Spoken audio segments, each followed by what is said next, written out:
Permaculture Magazine North America is a proud partner with the Permaculture Podcast. As the first offshoot of the beloved magazine Permaculture International out of the UK, this new magazine offers a platform of regional solutions to global problems. Up your permaculture game with practical how-to and other inspiring stories, news articles, classifieds, and course listings. Visit permaculturemag.org today and start your subscription.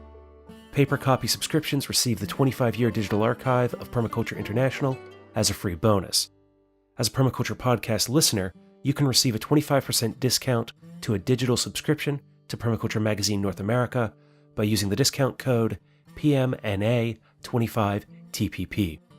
You'll find a link and that discount code in the show notes at thepermaculturepodcast.com. Also, before we begin, a quick update on the Return to the Gift fundraiser. So far, we've raised $530.33 towards the first goal of $1,000 by August 8th. If you'd like to learn more, including about the giveaways and promotions I'm including in this current campaign, you'll find a link in the show notes. If you'd like to contribute, go to paypal.me/permaculturepodcast or drop something in the mail. The Permaculture Podcast, P.O. Box 16, Dauphin, Pennsylvania, 17018. This is the Permaculture Podcast. I'm Scott Mann, and you're listening to episode 1721, Revising Permaculture, my second interview with David Holmgren. David joins me today to talk about the upcoming re-release of Permaculture Principles and Pathways Beyond Sustainability.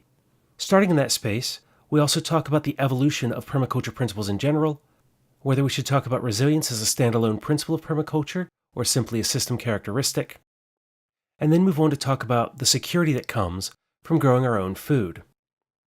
That beginning of our conversation then leads us to talk about what David's been working on over the last few years, which is a focus on adapting where people are already living in low-density residential housing in cities, towns, and villages, so that we can create resilient households as a way to rebuild community.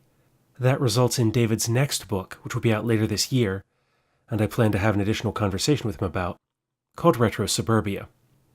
From there we begin to wrap up the conversation with some listener questions on novel ecosystems and whether or not he'll be coming to the United States with the release of his new book. And of course we close with David's final thoughts. Let's go ahead and get into this conversation, and I'll join you again afterwards. Well, David, thank you for joining me again for another conversation after several years. I've been continuing to follow your work, and of course I'm in touch with some of your colleagues down there in Australia, and so they update me from time to time on what's going on.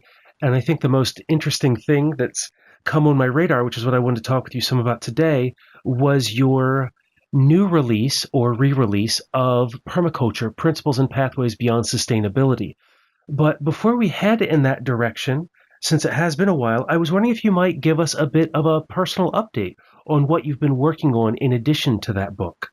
Yeah, I suppose there's a lot of things, both revision and moving forward with new projects. One of the long-standing projects that's been taking an increasing amount of my time over the last few years has been a book, Suburbia, which is really based on a positive view of the way suburbia can be modified and changed, both in the built environment, the biological, buildings and gardens, but also in the behavioural, how the way we live can take advantage of the opportunities that suburbia presents. And that's really building on a longer lineage of work that I've been doing for over a decade now, of presenting those possibilities through a sort of what's really a permaculture soap opera,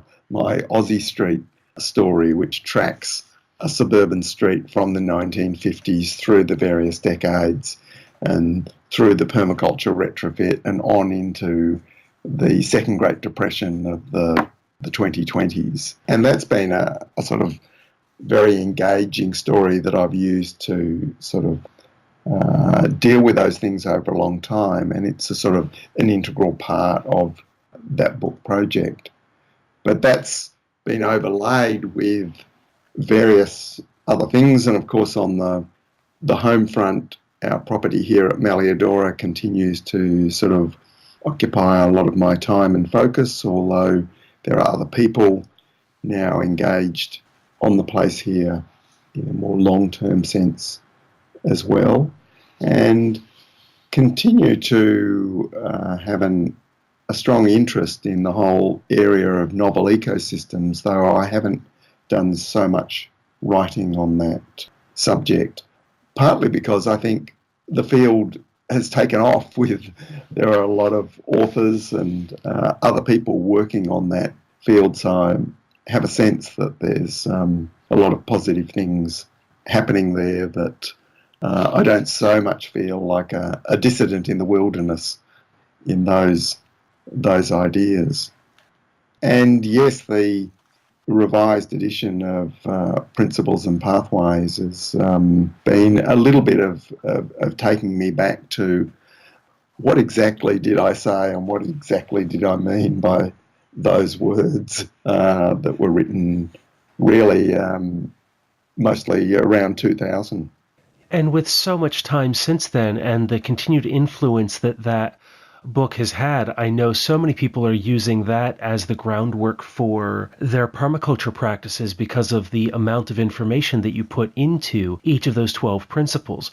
As we have the conversations about what is permaculture design, what does it look like here in the States, we start with the prime directive that Bill gave us, along with those ethics, which I guess the third ethic seems to be changing some now and has a little bit less to do with consumption, population, and more about how we would share and use resources.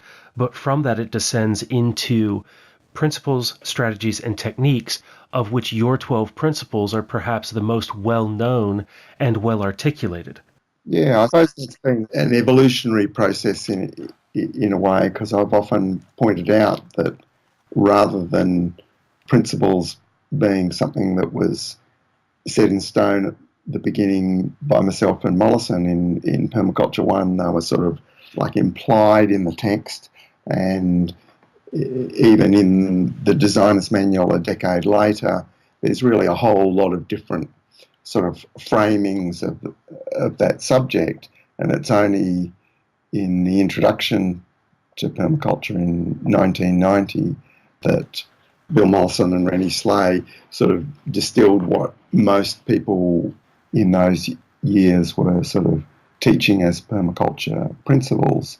And my own framework of that was that came out a decade later was really building on that lineage, but just having the perspective of someone who was there at the start. Obviously, I had my own particular take. And similarly, since then, I think a lot of people have found that framework allows them to develop deeper understandings of many different issues through that framework. But there's continued to be, I think, more evolution of that understanding since the book came out. And that's one of the shifts that I'm seeing from kind of this seat that I sit in within the permaculture community, talking with so many folks through the interviews and through email and phone calls, is that there is a way in which those principles can be applied to so much more than just the landscape. And we have things like Adam Brock's recent release where he's looking very much at social permaculture and looking at the development of economic systems, and also through Toby Hemingway's book, The Permaculture City, and now kind of the bit of a framework that you've given us for Retro Suburbia of the way that we can apply permaculture to so much more than just those roots within the landscape, which I think is something that for many people we kind of get grounded in the land to begin with because of the common language that we can use to communicate. But then as we go down this road to understand how broad this system is as a system of design and the way that we can apply these principles in different ways, is seeing that kind of application of your work over the years something that has led to this latest revision? Or is it an extension and development of your thoughts further on the ways that you're personally applying these ideas? Well, yeah, I'd have to say the new edition is a revision rather than, my current complete retake on the subject. I was reluctant to do that at this stage because I think it's like a whole new book in a way from my point of view. And I didn't have the focus there, but I was very aware that there were aspects about the book when it came out that were less than clear, that the experience of people applying these principles and teaching them has clarified many things, and a whole lot of references and sources that exist now that didn't when the book was written, we had, in a way, a responsibility to not just keep printing it as it was originally published. In a way, that was one of the criticisms that there were around Bill Mollison's designer's manual, that, great work that it was and is, that there wasn't the revision and even correction of errors within the text. And I didn't want to repeat that process, I suppose. And it has been a long time, since 2002. So the revision is really trying to clarify the language and remove ambiguities and slightly better explain things and change and tweak some of the diagrams. The diagrams are all being redrawn, but also to consider exactly what is being illustrated in those a bit more carefully. So that's been our aim with this new revised edition. I mean, there are aspects that it hasn't changed. For example, one of the issues that's come up in the time since the book was written is about the issue of resilience as a principle or a system characteristic. And I see it really as a sustainable system characteristic that all 12 design principles contribute to. But when you actually look at the text, it's mentioned in relation to a couple of principles, but not as a sort of a theme right through all 12 principles. And so there's aspects like that that are evolutionary development of the way people are using the principles, and I actually included an essay on that in the principles teaching kit that we published, whether resilience and reciprocity were permaculture principles or not. And I argued that both of them were really system characteristics that emerge from the application of principles.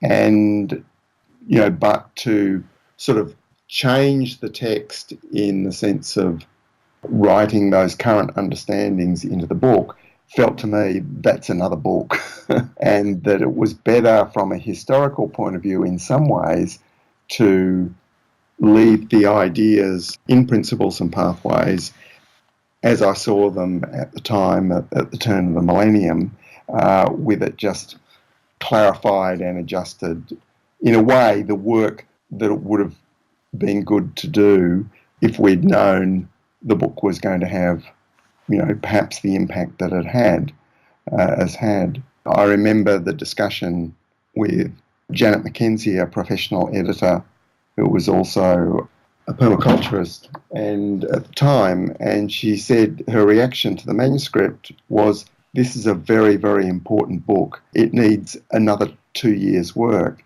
And my partner, Sue Dennett, said, "No, I think David needs a lobotomy instead." And I said to Janet, "Look, all ideas are ideas in progress. The world's changing incredibly fast. I think I really need to get these ideas out there and in circulation." And she said, "Okay, quick and dirty edit, 3 months work." And, so we were aware that, there were sort of those, if you like, faults in the text. And I think it was important to get the book out at that time. And there's a possibility that if we'd taken the longer road, then it would have never happened. would have become one of those circular kind of processes where it's never quite good enough, so you go back and poke at it a little more and continue to refine it but never get around to releasing it? Yeah, because there's, from my point of view as a sort of a big picture thinker, I find it not possible to completely focus on the refining without the ideas shifting as well. So that's been quite a disciplined approach, both with myself and the colleagues I've worked on, is what are the things that we will actually change and the levels will change in the text. And we think the new edition is for people who might have said, would they recommend this book to this or that person? And, oh, it's a difficult read. I think while it's still essentially the same book, I think the new edition is an easier read and has some of the perspectives clarified slightly. So I think it's an improvement in that sense, but people won't find it as a radically different book. We're not going to find a 13th principle or anything like that added to the material. That's really interesting because the number of people who've sort of looked and used this framework and sort of tweaked and reinterpreted it, some of those have suggested that, but mostly what's happened is people have found greater and greater depth within the same framework. And I took very seriously the challenge I had from colleagues who said, aren't resilience and reciprocity, fundamental permaculture concepts? And I said, yes, they definitely are. So where do they lie? And it was interesting going through that process that could see where they were placed. More often when people are sort of homing in on something that it's, from my point of view, it's almost always easier to see where that fits in one or other of those 12 principles. And the application, I think, as you suggested, the number of people who've taken the principles framework and see how it applies in their field of expertise, often well out away from the land and ecology base from which permaculture begins. And that's one of the big, I suppose, aspects of that spread of the application of permaculture, which is, I think, very positive.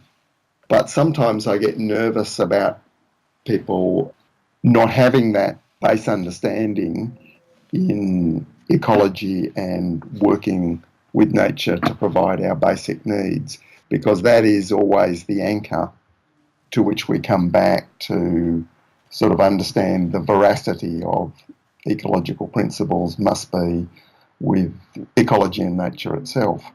And I've been having some parallel conversations about the land base as a space to start from with Matthew Stevens from Chicago and then Jason Godesky, who's out of Pittsburgh, because of in the conversations with Matt about what we can learn from the landscape and doing that work and getting to apply all of these ideas and principles in that space, because we can in some ways self-limit the interactions by working on a very small area and then kind of grow it larger and larger. But then in my conversations with Jason about the security that working with the land and growing food gives us in order to work in these other realms, that if we can feed ourselves, that's something that's hard to take away from us and provides a lot of security and, to use that term, resilience in our work moving forward, that we can always be safe and secure knowing that we can eat and build everything else on top of that. Yeah, I think that's a very important aspect, especially in terms of the deep understanding of politics, going back to the English notion of the yeoman, the free farmer, who could articulate into a public space from a position of being able to feed themselves. Whereas the disenfranchised workers gathering together to try and get strength to articulate into the the public space, their rights and demands, when only the thing they could offer into the system was their labour, that they didn't have the autonomy to say, well, we stand here on some base of autonomy, and to speak to power from that position is a very different sort of base. Now, obviously, anything in the physical world can be taken away from us, but even if we think of the skill and ability to produce food, to interact with nature, to feel comfortable in our physical environment, that we can survive in it, provides a very different base from which to engage in society on a larger scale. And I think it's only the reliable supply of basic needs that has allowed people to believe they can exercise autonomy and interact with the wider world and deal with things like injustice and redesigning society without having those things in order. Whereas permaculture does come back to, what are these basic things? Let's get the basic things right and use that as a building block outwards. And of course, what that process brings us face to face with is the degree of the total dependence of modern people, almost for the air we breathe, on systems of finance and processes of technology that we don't understand. And so many people find the process of becoming more self-reliant and applying permaculture to that provision of basic needs of the self and the household as an enormously empowering thing, because it does rebuild, even if it's only relatively small, some of those innate capacities that all of our ancestors have had through the generations. That reliance on the industrial systems. There was a food security workshop that my teaching partner and I put together one day, and we were asking folks where they bought their food from. And we were getting answers like through community-supported agriculture, their local farmers market, their natural food store. And then at the end, it was the question, it's like, no one had mentioned their regular grocery store. And then asking them, it's like, okay, how many people go to the grocery store and purchase food there as opposed to these other systems that are in relationship with individuals? And everybody raised their hand that they're still shopping there. And as we broke it down, around 90% of their calories, just as a quick calculation we figured, were still coming from that very standard industrialized system that requires jobs, trucks, fuel systems, economic extraction, and everything else just to exist day to day. It's a fine balance between the whole thing of feeling empowered and motivated by the small changes and positive steps that we or other people have made, whether we look at it in ourselves or looking at the changes around us in society in positive directions, and being deluded into thinking we've achieved some fundamental structural change.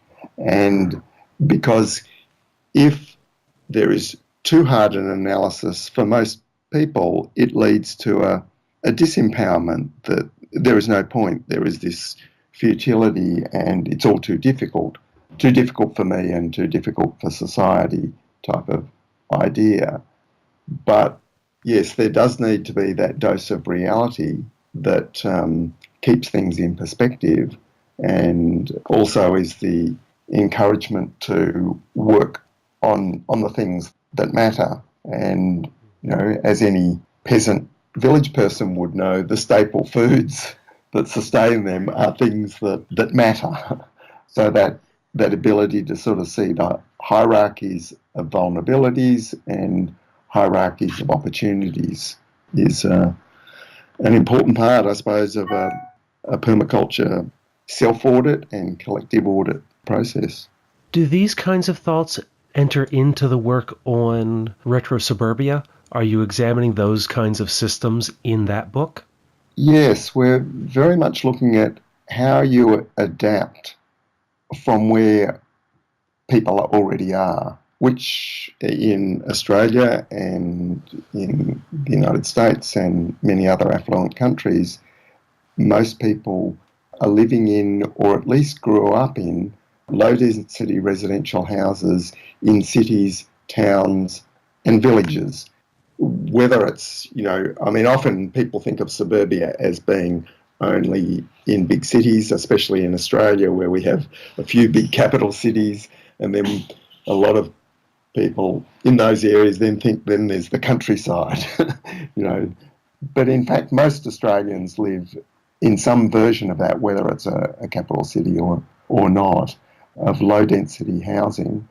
And a lot of that owned by people, but also rental. And more so, it's where most children are raised, because although many people live in apartments, not so many children are raised in those environments still. So those landscapes and infrastructure of all that built world will still be there in the near future when we are facing this ongoing, unfolding crisis of climate, energy, and economics, amongst other things.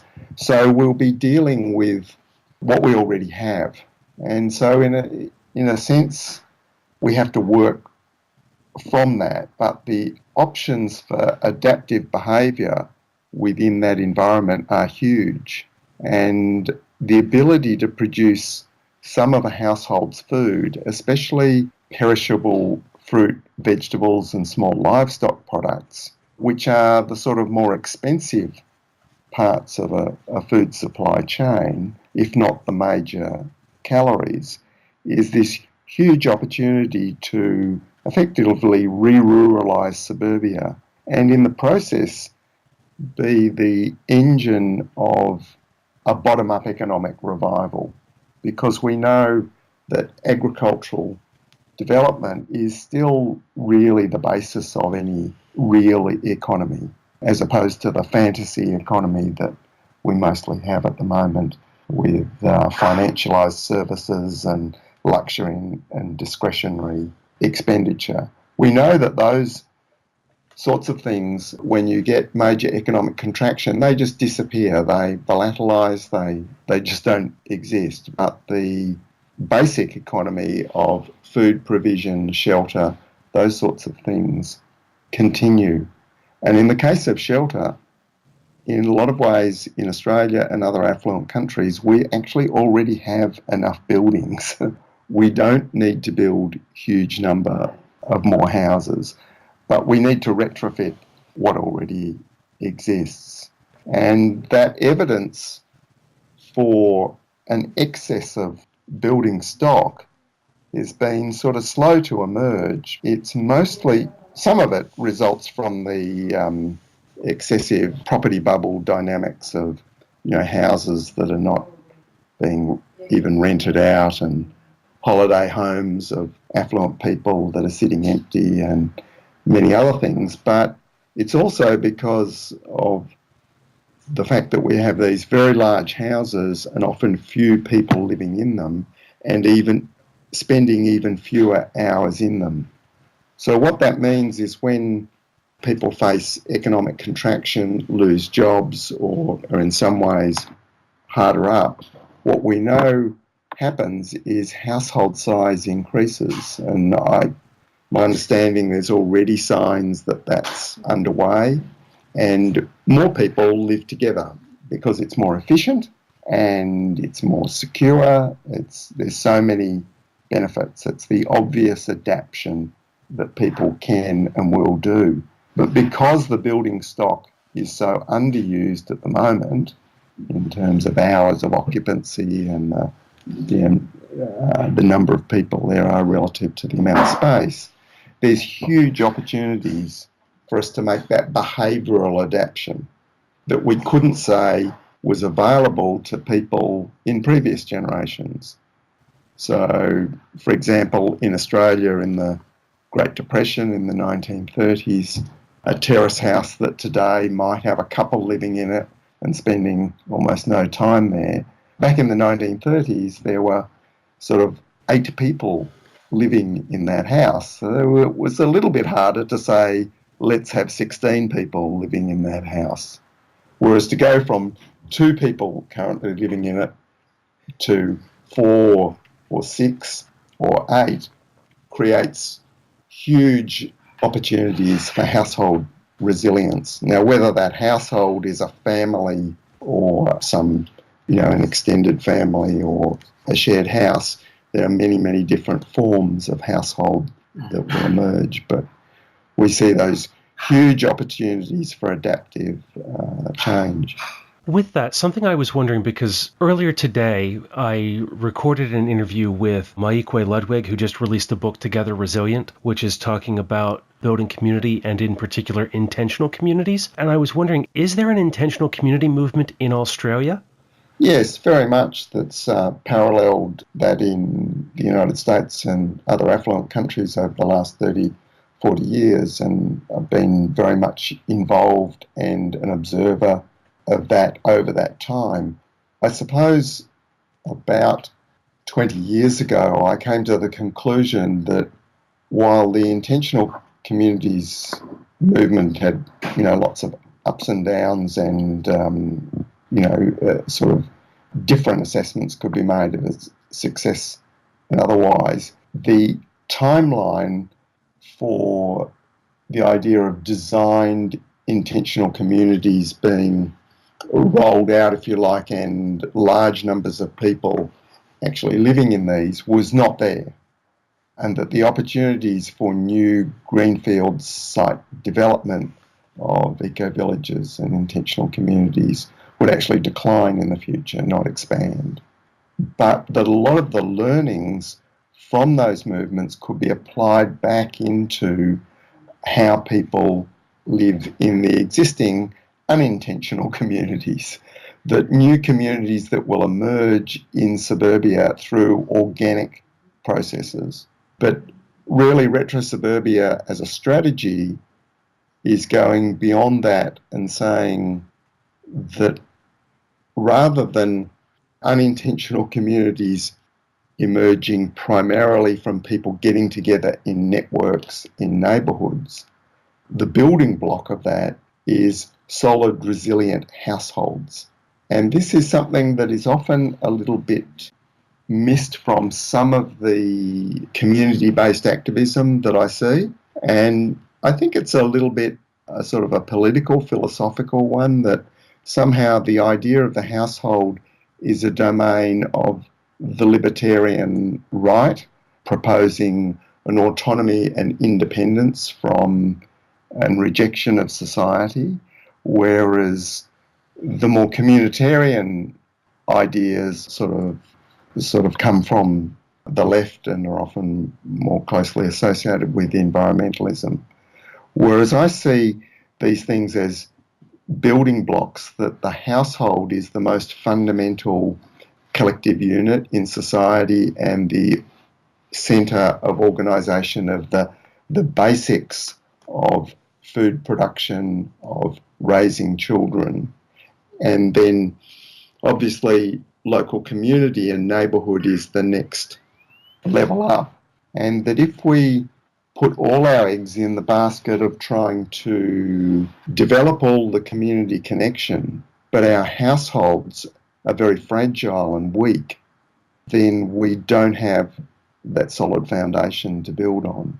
So I think the focus on the household as a building block towards rebuilding community is a sound one, and it obviously is one that connects with, if you like, more conservative, conventional views. But even reframing, like, what is a household and what is the household economy, it's something that people have almost forgotten about as free-floating individuals dependent on the technosphere.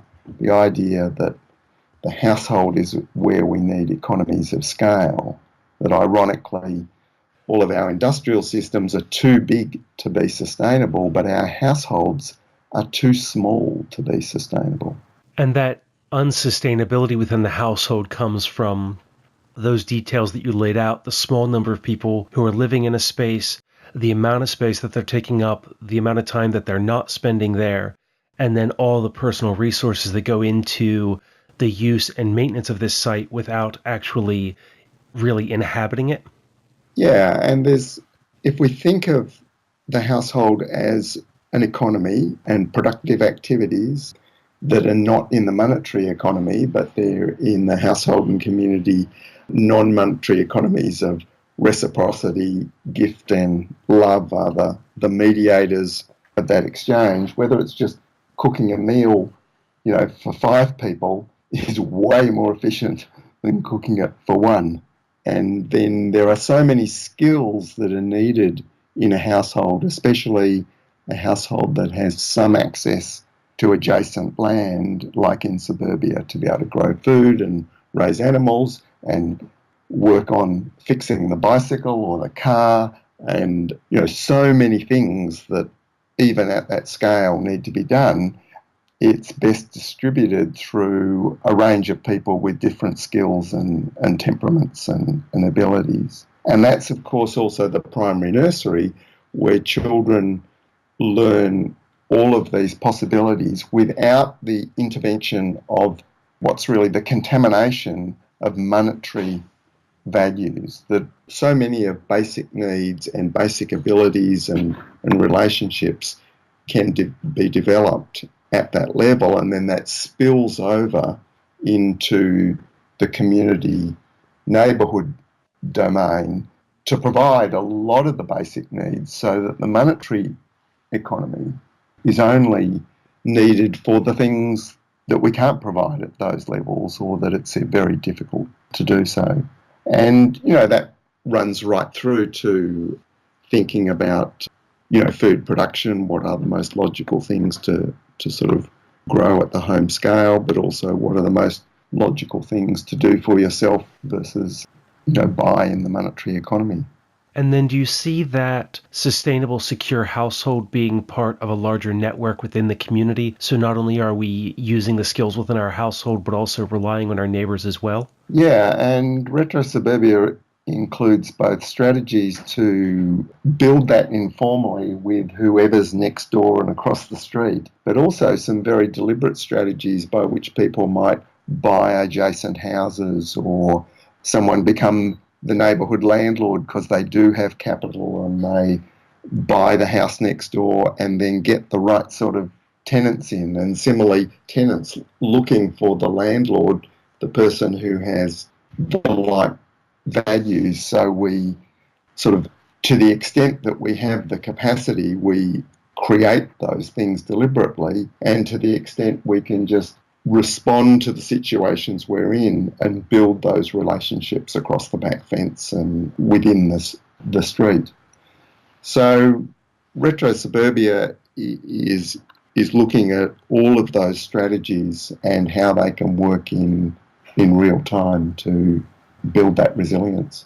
I'm really glad to hear that you're writing this book, because it sounds like a perfect next step to build on your earlier work of permaculture, principles and pathways beyond sustainability, that you gave us a toolkit in that book on how to apply these ideas and to begin thinking and using permaculture from the inside out as practitioners and designers who are applying these ideas to what it is that we do naturally, whether we're an accountant or a doctor or a gardener or anywhere in between. And now you're giving us a model and a toolkit that we can apply within our household and among our families and friends to build something that's really secure and moves that idea of permaculture as both permanent agriculture and permanent culture forward. It's interesting the similarities and differences between the book embedded right through are sort of mostly subtle references to, because the book is written as a pattern language referencing Christopher Alexander,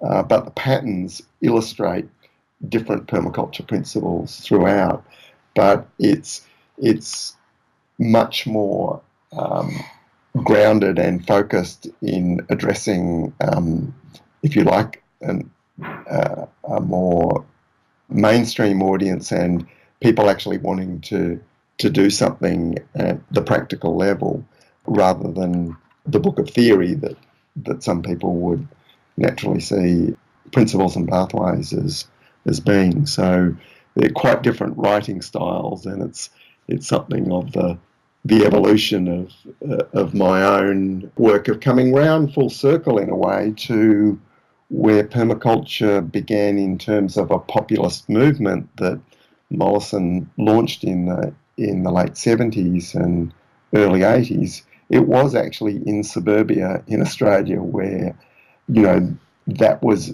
initially applied.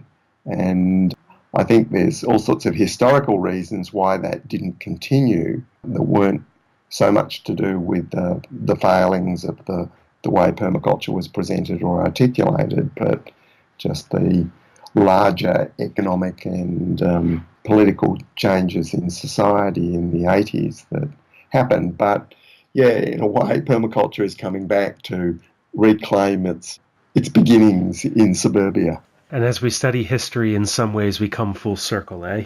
Yeah. I think there's quite an element of that, of revisiting and seeing, understanding at a deeper level why a great idea may have not worked for some particular reasons or context, but it still doesn't mean that wasn't, a good idea.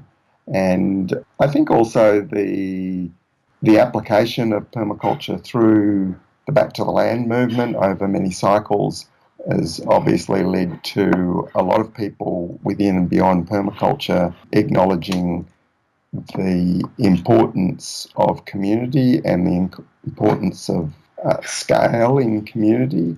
And obviously Toby Hemingway's work, not just his last book, but also his own personal evolution of that focus on permaculture being back in community versus the self-reliant farm. And in a way, I'm sort of bringing those two ideas together and saying, a suburban block is, when really cranking, a self-reliant farm, but nested in a vibrant community of scale that suburbia potentially represents. All those houses, all those green lawns, and all the people who could be there working both individually and together to create a resilient, vibrant future. Yeah, and that scale and density is, I believe, a sweet point between the density of cities, which, as fantastic as they require such radical restructuring to be sustainable in a low energy future. And it's very difficult for people to get very far with that process until the whole of society agrees that that's necessary. Whereas out in the countryside, there's the autonomy to get started, but there's not the nested scale to create a lot of the possibilities. And I think suburbia is not so much by design, but by accident, is that sweet point where a lot of those things can come together. And it's, an area where a lot of people are already making those moves in that direction.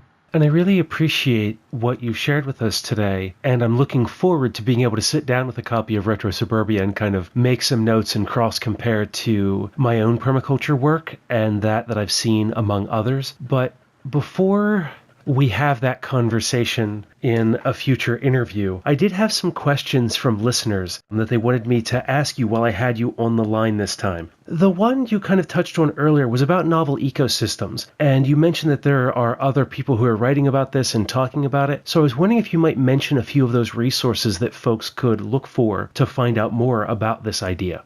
Yes, well, I think Tao Orien's book, Beyond the War on Invasive Species, is an excellent sort of exploration of both her own personal journey and also a larger analysis of both the dysfunction that's captured the field of ecological restoration and dependence on herbicides, but also the ways in which permaculture thinking can lead us to better ways of working with naturalised vegetation. Scientific journalist Fred Pearce, I can't think off the top of my head, his book on the subject is also a very good one, questioning a lot of the orthodoxy of the field of invasive species science about whether naturalisation actually has led to the extinctions and losses of species that are sort of routinely claimed in that field. And then the large text, more at a sort of scientific papers level, which is called Novel Ecosystems. I can't remember the subtitle of that. And that's a whole series of academic ecologists who've pulled together a lot of the initial scientific focus on this field without sort of strongly challenging the orthodoxy around invasive species, but sort of acknowledging at various levels that it's important to have a much better understanding of these emergent recombinations of nature that's happening, and that these are not just chaotic expressions of disorder, but are actually nature building new ecosystems, and that ecosystem evolution is in fact a much more rapid process than was previously thought. So those are the ones that I think have been sort of quite significant. But over the years, there's been articles in the Permaculture Activist, now the Permaculture Design magazine, that's referenced various scientific work in this area. At a local level, we've had a lot better follow-up in terms of PhD research on willows that grow along a lot of our streams in southeastern Australia and have been subject of very large-scale willow removal programs. We now have something like 6 PhDs supervised by a colleague of mine, Michael Wilson, who did his PhD on willow ecology right here in Hepburn Springs, in the area that we've been monitoring and managing for the last 25 years, that we call the Spring Creek Community Forest. And his PhD in the late 90s was on that willow ecology. And there's a connection between his sort of work as a quiet scientist, gradually sort of building up this understanding, and a much more prominent radical Australian, Peter Andrews, who developed the concept of natural sequence farming, which is really a water management system of how to manage watercourses and allow them to redevelop a natural structure that assists in flooding floodplain landscapes and rehydrating the landscape, which a lot of hydrologists and catchment scientists are now acknowledging is much more sensible approach than the ideas where we've treated streams as drainage systems, and that acknowledgement that landscapes that naturally flood do actually need to be flooded. That's actually a good part of what's necessary. And so Peter Andrews' work was quite controversial, partly because he made actually use of species like willows, non-native species, with partly engineered structures to block up creeks and create flooding, if you like, just putting it crudely. And some of his work has now been approved by government authorities and monitored and being measured. And Michael Wilson's work at Maloon Creek Farms near Canberra in Australia has been central to that documentation, which is partly understanding the value of those types of earthworks done to do that, but also the role of the naturalising vegetation, including willows. So I think there are, both at the sort of general overview level and at the more detailed research level, there's a lot of work starting to come together to sort of reevaluate this field. And you've given quite a few resources for myself and others to dig into, and also reminds me that I've interviewed Ms. Orion several years ago when her book was first released, so I'll have to dig that out of the archives and re-release it for folks who are interested in that work. Yeah, I thought it was a sort of a great introduction to the field, and I was very happy to write the foreword to it. And it's great to see these ideas getting out there, because it was something that I had the beginnings of a manuscript in the in the 90s that I set aside to focus on principles and pathways instead. It is interesting to see the way that ideas develop in parallel as I'm working on a book on personal transformation and the application of permaculture to things like conflict transformation and peace work and communities. And then as Adam Brock's book was just released, there are so many places where there's overlap between the two of us that it'll be interesting to suss out the places where I can take my own manuscript in a different direction so that they're unique, useful works. Yeah, and I think there's definitely a lot happening with that application of permaculture in the social dimension, which I sort of dabble into the edges of in retro suburbia, but it's a sort of a whole field in itself, and one that's expanding. One quick question from my friend Blake Kirby at Daddy Kerb's farm in Texas. He's wondering when you're going to come visit his farm. I suppose since I wrote the essay Why I Am Not Flying Much, I have pretty much been avoiding air travel and maintaining, I suppose, the view that I would both focus on the local but also maintain the connection to the global through the amazing opportunities that exist, like the ones we're using now. And that has been sometimes an issue of frustration, but it also builds on a much longer lineage where I've always only gone long distances for long periods. So my only trip to the US was for a period of months, and that idea of not going somewhere without connecting into the larger surrounding community and bioregion as part of a larger immersion is, I think, a good one, even though there's, of course, fantastic opportunities to maybe contribute usefully, as many permaculture teachers and communicators have done, designers, by sort of dropping into a place and then going on. But I can't see myself in the near future coming to Texas, although I'm sure I could learn lots and maybe contribute a bit. Well, thank you for that, because it was one of the things more broadly that I was wondering is if, with the release of Retro Suburbia, you might do some kind of a world book tour. But as someone who also made the decision several years ago to not fly unless it was some kind of a very particular emergency, but otherwise to either stay local or take more sustainable forms of transportation, I can understand that. And I appreciate, though, that you would make the time for conversations like this. Yeah, the other thing that I'd mention about the Retro Suburbia strategy is the book is actually written for a local audience rather than a global audience. It's written in a context of Melbourne and the regional towns in Victoria and spreading out sort of across southern Australia a bit.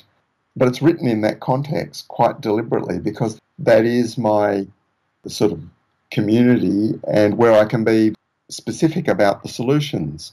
But I know the book, has this much wider application, but even in the way we're planning the promotion of the book, instead of just assuming, we'll do around Australia speaking tour and speak to the same sorts of people that I would talk to normally, we're actually going to concentrate on having local, almost town meeting type presentations, trying to get to the next cohort of people beyond those already interested in things like permaculture, and to get a bit of a critical mass in the city of Melbourne and its suburbs of 3.5 million people and the regional towns, under the idea that a critical mass in one place actually provides some sort of a tipping point.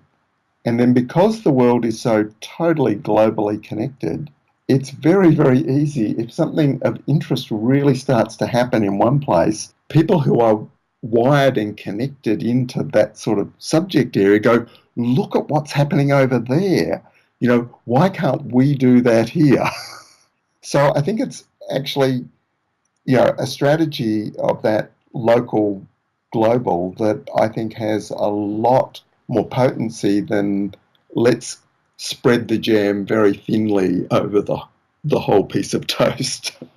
And, it'll be interesting to see how that goes. But one of the possibilities, of course, is that a permaculture colleague writes the East Coast of the United States edition of Suburbia and reframes all of my local examples and, changes the context, because I think that's the possibility. If we get that success at that next level, then there is obviously reframing a message for more local audiences is a great idea. There's so much that emerges as you say that, and thinking about the global application of the book and then also the ways that could be localized. But I've already had you here for quite some time. As we draw this conversation to a close, do you have any final thoughts for the listeners? Well, I think we live in extraordinary times at the moment. The upheavals in the world are really on a big historic scale. History is being made on a day-to-day basis. It's very hard to see exactly what that is, and there's so much noise that confuses that. But I think it's a time of opportunity to make decisions and to make connections, because I think the opportunities are both opening up, but others are closing very rapidly. And clearly there's some sort of very bad evidence and sort of terrible things in the world. But I think that point of change is one that cascades right down to our individual lives. And even though there's a tendency to see this as the pivotal moment in history, between the past and the future, as every present moment is, we really do have a lot of opportunities to act now that may not be there in the future. So thinking about what's important and getting those things in place, I think is something that we all need to be doing, building on the resources that we have available and thinking creatively about how we work from where we are, both in a sense of geography and community, but also in a conceptual and a practical sense of dealing with where we are, rather than deferring to, when we have the right piece of land or when we have the necessary savings, or this deferring that is so common. I think there's, in a lot of cases, this is definitely a time for putting plans into action. Well, thank you for that, for this conversation, and for joining me today, David. I really appreciate it. It's a pleasure. And very much appreciate the work you're doing with the Permaculture podcast. And that was David Holmgren. You can find out more about him and his work at his website, holmgren.com.au, and by the link in the show notes. Also in the show notes, you'll find a resource list that includes information about all of the novel ecosystem references that David made, including to Fred Pierce's The New Wild, Dow Orion's Beyond the World Invasive Species, and novel ecosystems intervening in the new ecological world order. I also want to let you know that revised edition of Permaculture Principles and Pathways Beyond Sustainability is currently at the printers, and we should be able to get copies of that by about mid-September or so. I'll give you an update in a future episode when those are available. I'm certainly interested to get my hands on a copy so that I can compare it to the edition that has been my go-to text on permaculture for so long, and I'm interested in seeing the changes that have been made. I'm also interested in seeing suburbia when that becomes available because of my personal interest in what we can do to develop truly sustainable systems where we're at. I think back to the interviews that I had with Bob Tice, where he encouraged us to take whatever space we're in and to rehab it in a way that makes it more sustainable and regenerative.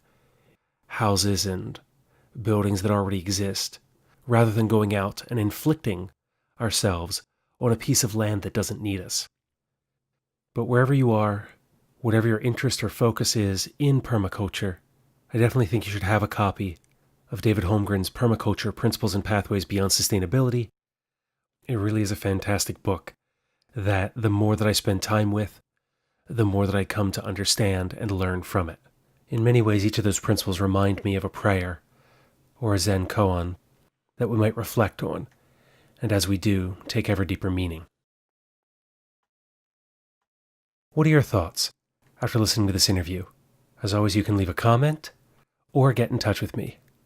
Show at thepermaculturepodcast.com, 717-827-6266, or by dropping something in the post, The Permaculture Podcast, P.O. Box 16, Dauphin, Pennsylvania, 17018. From here, the next interview is with Mayukwe Ludwig about her book, Together Resilient, that'll be out on August 7th for Patreon supporters, and with its global release on August 10th. So until then, spend each day creating the world that you want to live in by taking care of Earth, yourself, and each other.